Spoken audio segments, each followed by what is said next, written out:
Four teenage misfits, one Catholic school, and a whole lot of black magic. Did you know the studio hired a real witch so the spells looked authentic? And afterward, teen girls flooded occult shops. One of these actresses loved it so much, she bought her own magic store. Here is the cast of The Craft, then and now. Number 1. Robin Tunney as Sarah Bailey, the fragile new girl whose natural gift for magic makes her the fourth and most powerful member of the coven. Tunney is the emotional anchor of the whole film, the good witch caught between real friendship and dangerous power. She arrives carrying a heavy, troubled past, and Tunney plays that quiet damage beautifully. Fun fact, just 1 year later she gave a performance so raw in the small film Niagara Niagara that she won the Volpe Cup for Best Actress at the prestigious Venice Film Festival. A genuinely huge deal for a young actress coming out of a teen horror movie. She proved she was the real thing. From there, Tunney became a bona fide television leading lady. She played the doomed lawyer Veronica in the first season of the smash hit Prison Break, and then anchored 7 full seasons of the beloved crime drama The Mentalist as the no-nonsense agent Teresa Lisbon opposite Simon Baker. That is a seriously impressive run at the top of network TV. Before all of it, sharp-eyed fans might remember her from 1990s favorites like Empire Records and Encino Man. Now 54, Tunney has built one of the steadiest and most respected careers of anyone in this cast, quietly working for 3 straight decades, while raising her family largely out of the spotlight. She never chased tabloid fame, she just kept booking great roles. Sarah was the troubled outsider who found her power, and in real life, Tunney found the kind of long, durable career most actors would kill for. Number 2. Fairuza Balk as Nancy Downs, the wild, damaged ringleader who becomes utterly drunk on power. Let us be honest, Nancy is the reason this movie is a cult classic. Balk gives a fearless, electric, completely unhinged performance, and her descent into madness is the beating black heart of the film. Her delivery of the line, "We are the weirdos, Mr.," has been quoted by outcast kids for 30 years. Here is a wild detail. Balk was already a former child star, having played Dorothy in the 1985 Disney film Return to Oz as a little girl. She grew up to become the ultimate 90s goth icon. She got so deeply into the witchcraft themes that she reportedly bought a real occult and apothecary shop in Los Angeles after filming, cementing her status as Hollywood's favorite real-life weirdo. After The Craft, she delivered killer work in serious films like American History X and Almost Famous, and comedies like The Waterboy. Then, somewhat by choice, she stepped back from the mainstream Hollywood grind. She became famously selective and private, pouring her energy into music and art instead of chasing fame. In a lovely full-circle moment, she was the only original cast member to return for the 2020 reboot The Craft Legacy, appearing in a surprise cameo that revealed Nancy had a daughter of her own. Now 52, Balk remains a beloved, almost mythic cult figure for a generation of fans who saw themselves in Nancy. She told the press she never dreamed the film would land so hugely or mean so much to people. It absolutely did. Nancy Downs is one of the great teen villains, and Balk played her to perfection. Number 3. Neve Campbell as Bonnie Harper, the shy, scarred girl whose magical healing transforms her into a preening narcissist. Bonnie's arc is a sneaky little lesson about vanity, and Campbell nails the shift from wounded wallflower to cold beauty. But here is the incredible part. Campbell filmed The Craft and the horror landmark Scream in the very same year, 1996, instantly crowning her the undisputed Scream queen of her generation. While she was casting spells here, she was also becoming Sidney Prescott, one of the most iconic final girls in movie history. Talk about a career-defining year. At the time, she was already a heartthrob thanks to the teen drama Party of Five, and she went on to shock audiences in the steamy thriller Wild Things and bring class to Netflix's political juggernaut House of Cards. Her connection to horror never faded. After sitting out one Scream sequel over a well-publicized pay dispute, fans rejoiced when she returned to lead Scream 7, which hit theaters in early 2026 and became the highest-grossing entry in the entire franchise. The Queen reclaimed her crown. Now 52, Campbell is arguably the biggest breakout star of this entire cast, a genuine A-list name who helped define 90s cinema. She has spoken about how much Sidney means to fans who tell her the character gave them courage. Bonnie may have been the vainest witch in the coven, but Campbell built a career on playing tough, resilient survivors. From a small role dabbling in witchcraft to a horror legend, she leveled up like almost no one else here. Number 4. Rachel True as Rochelle Zimmerman, the witch who uses her powers to strike back at a vicious racist bully. Rochelle's storyline tackled racism head-on in 1996, which was genuinely bold for a teen movie. But True's real story behind the camera is even more powerful and more infuriating. The role was originally written for a white teenager. True, who is black, wanted it so badly that when her own agent refused to even submit her, she fired them, hired new representation, and booked the part anyway. That is fighting for your spot. Sadly, the industry did not always fight for her. True has spoken openly for years about being left out of the film's original press tour, while her co-stars became bigger stars, and about repeatedly being excluded from craftcast reunions at fan conventions, calling it a painful example of casual racism. Her fans have loudly backed her up, insisting it is not a real reunion without Rochelle. Through it all, True built a rich creative life on her own terms. She acted in favorites like Half-Baked and the teen drama Dawson's Creek, and more recently appeared in the series Harlem. Even better, she reinvented herself as a respected tarot author, writing her own guidebook and illustrated tarot deck packed with essays about her mystic-minded Hollywood life. How perfect is that for one of cinema's most famous witches? Now 60, True has become a beloved voice for inclusion and a genuine leader in the modern tarot and spiritual community. Rochelle refused to be anybody's victim, and neither has Rachel True. She turned a raw deal into a whole new calling, and her fans adore her for it. Number 5. Skeet Ulrich as Chris Hooker, the handsome, lying jock who spreads a cruel rumor about Sarah and pays a terrible price for it. Ulrich was the designated 90s heartthrob of the film, all floppy hair and easy charm hiding a nasty streak. And just like his co-star Neve Campbell, he had an unbelievable 1996. That same year he played Billy Loomis, the boyfriend with a very dark secret, in Wes Craven's Scream. So two of this coven's cast members were also in the biggest horror movie of the decade at the exact same time. Ulrich was everywhere. For years he was a familiar leading man, headlining the cult favorite series Jericho about a town surviving a national disaster. Then he found a whole new generation of screaming fans by joining the massive teen soap Riverdale, where he played the brooding biker dad F.P. Jones for 5 seasons and became a bit of a Silver Fox heartthrob all over again. He also returned to his roots with a role in the Law and Order universe. Now 56, Ulrich has aged into one of those effortlessly cool character actors who pops up and instantly makes a show better. He even briefly reprised his Scream character in the 2022 relaunch, delighting longtime fans. Off-screen, he keeps things relatively low-key. Chris Hooker was the charming villain who thought he could get away with anything, but Ulrich himself has enjoyed one of the more durable and likable careers in this group. From a doomed teen jock to a Riverdale fan favorite, he has stayed a working heartthrob for 3 decades. Not too shabby for the guy everyone loved to hate. Number 6. Christine Taylor as Laura Lizzie, the popular mean girl and racist bully who taunts Rochelle and gets hit with a curse that makes all her hair fall out. It is one of the most satisfying comeuppances in the whole movie.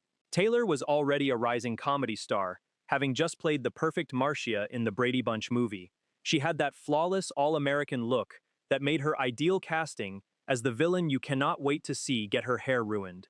After The Craft, Taylor became a comedy mainstay, largely thanks to teaming up with a certain famous comedian. She starred in classics like Zoolander as the smart love interest and the dodgeball comedy Smash Dodgeball opposite her real-life husband, Ben Stiller. The two married in 2000 and became one of Hollywood's most enduring couples. Their story hit a rough patch when they separated in 2017, and it looked like another celebrity marriage was over. But in a genuinely heartwarming twist, the pair quietly reconnected while quarantining together with their kids during the pandemic and reconciled for good. They are still going strong today, having celebrated more than 25 years together. Now 51, Taylor still acts, hosts a podcast, and has watched both of her children follow her into the entertainment business. Laura Lizzie was the cruel queen bee who got exactly what she deserved, but Christine Taylor's real life has a much happier ending. She turned a bit part as a bully into a long comedy career and a Hollywood love story that beat the odds. The mean girl grew up to have one of the nicest arcs on this whole list. Number 7. Breckin Meyer as Mitt. A small role as one of the regular kids caught in the orbit of the Coven's chaos.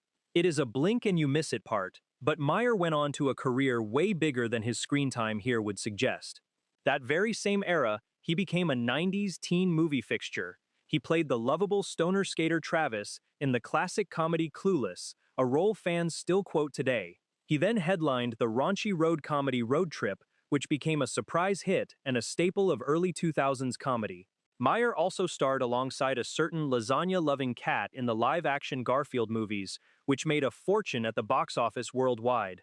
On television, he charmed audiences for years as one half of the legal duo in the USA series Franklin and Bash.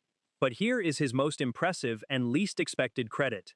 Meyer is a co-creator of the wildly popular and endlessly irreverent adult animated series Robot Chicken, a stop-motion comedy juggernaut that has run for years and won multiple Emmy Awards. Not bad for a guy with a tiny role in a teen witch movie. Now 52, Meyer has quietly become a genuine comedy powerhouse, respected as both a performer and a creator. He is also known as a serious car enthusiast and an all-around good guy in the industry.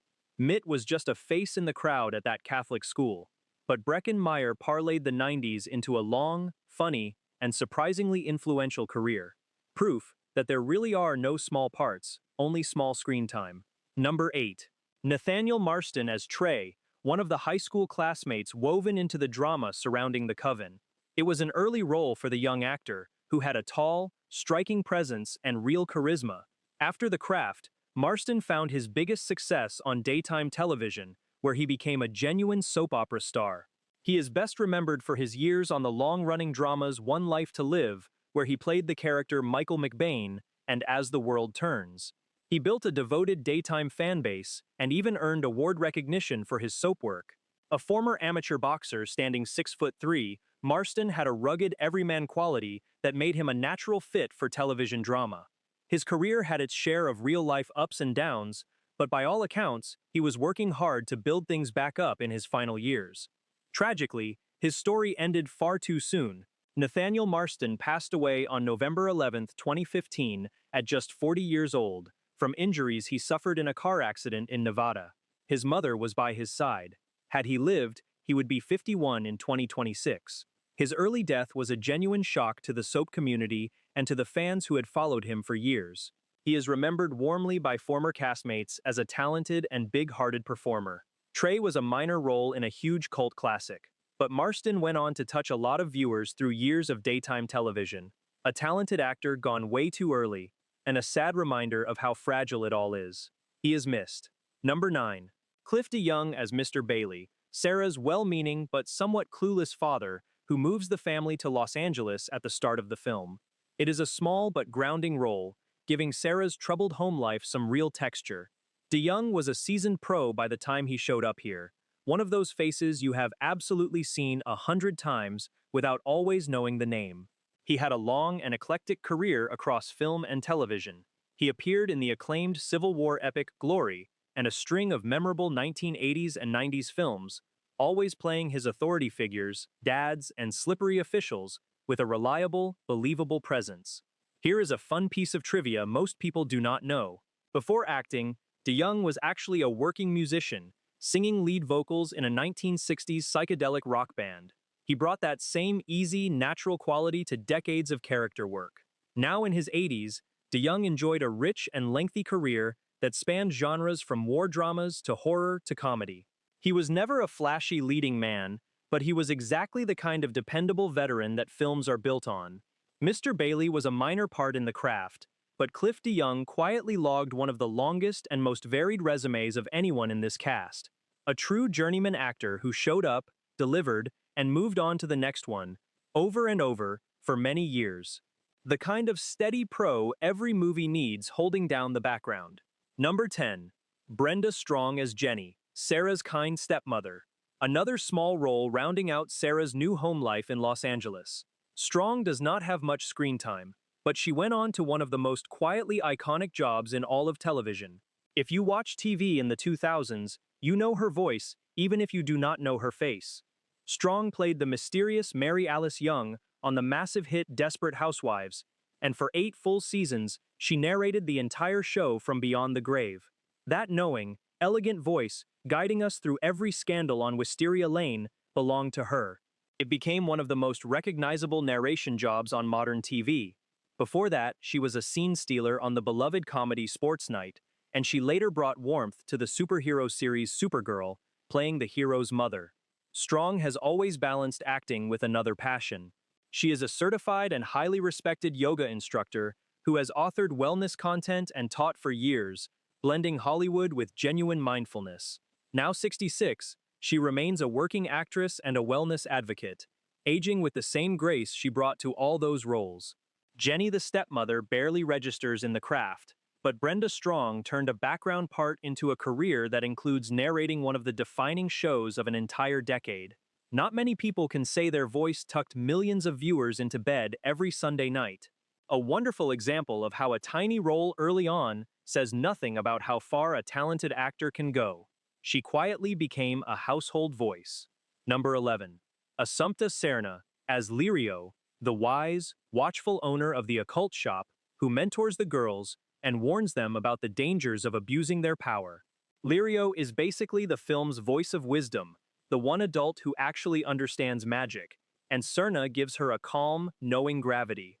She was a fascinating choice for the role because Serna was already an internationally acclaimed Spanish actress.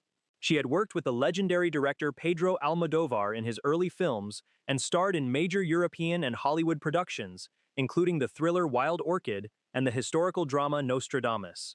She brought genuine old-world class and mystery to what could have been a throwaway shopkeeper part. That authenticity is a big reason Lirio's warnings actually land with weight. Serna has always been much more than an actress. She is a passionate acting teacher who co-founded a respected international training organization, dedicating huge chunks of her life to mentoring the next generation of performers all over the world. In a way, she became Lirio in real life, a wise mentor passing knowledge to younger talent. Now 69, Serna continues to act and teach, splitting her time between projects and her educational work across different countries. She remains a beloved and dignified figure in Spanish cinema. Lirio was the calm center of a very chaotic movie, the one who saw the darkness coming, and Assumpta Serna played her with exactly the right touch. A distinguished international star who lent the craft a shot of real credibility, then went right back to her rich career and her mission to teach. Number 12. Helen Shaver as Grace Downs, Nancy's tired, worn-down mother, stuck with an abusive husband in a grim little home. It is a brief but memorable role that shows exactly the ugly home life fueling Nancy's rage. Shaver was already a hugely respected actress, with decades of acclaimed work behind her, known for bold, award-winning film performances in the 1980s. But her second act is the real showstopper. Helen Shaver reinvented herself as one of the most in-demand television directors in the entire industry. Seriously, she has directed episodes of some of the biggest prestige shows of the last 2 decades, including The Epic Vikings and the mind-bending sci-fi hit Westworld. She also directed episodes of the acclaimed, Emmy-winning Netflix limited series Made, one of the most talked-about dramas of its year. That is a phenomenal, respected career behind the camera that most of her former castmates could only dream of. She went from playing a broken-down mom in a teen horror film to calling the shots on massive award-winning television. Now 75, Shaver is a genuine power player in Hollywood, a veteran director whose work is seen by millions. She quietly became one of the most successful people connected to this entire movie, just not in the way anyone would have guessed in 1996. Grace Downs was a small, sad supporting role, but Helen Shaver used her talent to build an enormous second career in a job very few actors ever crack. A brilliant example of reinvention and proof that the most interesting craft story might belong to someone you barely noticed on screen. Number 13. Andrew Fleming, the director who turned a modest teen horror script into an enduring cult phenomenon. Fleming co-wrote and directed The Craft, and he made a couple of genuinely smart choices that helped it last. He treated the four girls as real, wounded outsiders, rather than cardboard spooky teens, and he insisted on grounding the witchcraft in something that felt authentic. That care is a big reason the film still connects with new fans decade after decade. Critics were actually mixed on the movie when it opened, with some dismissing it as silly, but audiences did not care one bit. It debuted at number 1 and went on to earn more than $55 million against a small $15 million budget, a big win, and its reputation has only grown since. Fleming went on to a diverse and interesting directing career. He made the criminally underrated 1999 comedy Dick, a hilarious retelling of the Watergate scandal from the point of view of two teenage girls. He also directed the family mystery Nancy Drew and the cult comedy Hamlet 2, among others. He has always had a knack for smart, character-driven stories with a sly sense of humor. Fleming never became a blockbuster household name, but he made a film that a whole generation treasures, which is arguably better. The Craft is the kind of movie people tattoo on themselves and dress up as every Halloween. Now, decades later, Andrew Fleming can claim credit for one of the most beloved and quotable teen movies ever made. He caught lightning in a bottle, and the spell has never quite worn off. Number 14. Douglas Wick, the producer whose simple idea started this whole thing. Wick came up with the original concept, blending the everyday cruelty of the high school experience with the wish fulfillment fantasy of witchcraft, and then brought in a writer to make it real. That instinct, take teenage powerlessness and hand it real power, is exactly what makes the film resonate. Kids who felt like outcasts saw themselves in this coven, and that is by design. Wick clearly knew what he was doing, because he went on to become one of the most successful producers in all of Hollywood. This is the wild part. A few years after making a modest teen horror film, Douglas Wick produced the epic Gladiator, which won the Academy Award for Best Picture. Yes, the same guy behind The Craft also delivered one of the biggest prestige blockbusters of all time. He also produced huge hits like the family favorite Stuart Little, the lavish drama Memoirs of a Geisha, and the young adult franchise Divergent, plus the classic comedy Working Girl earlier in his career. That is an absolutely stacked resume. He often works alongside his wife, who is also a major producer, making them one of Hollywood's true power couples. Now a respected industry veteran, Wick has his name on films that have earned billions and won top awards. The Craft was a relatively small early chapter in a giant career, but it might be the one that fans feel most personally attached to. From a clever little idea about teenage witches to an Oscar-winning powerhouse, Douglas Wick has done it all. Not a bad run for the man who first asked, "What if the weird girls had real power?" So there it is, the Coven and the crew behind one of the most beloved cult classics of the 90s. Some became huge stars, some became directors and tarot readers, and one bought an actual magic shop. Now I want to hear from you. Who was the best witch in the Coven? And here is the real debate. The Craft got mixed reviews and was called shallow, yet it has outlasted almost every serious film from that year. So is it truly great? Or just a nostalgia trip we refuse to outgrow? Cast your spell in the comments.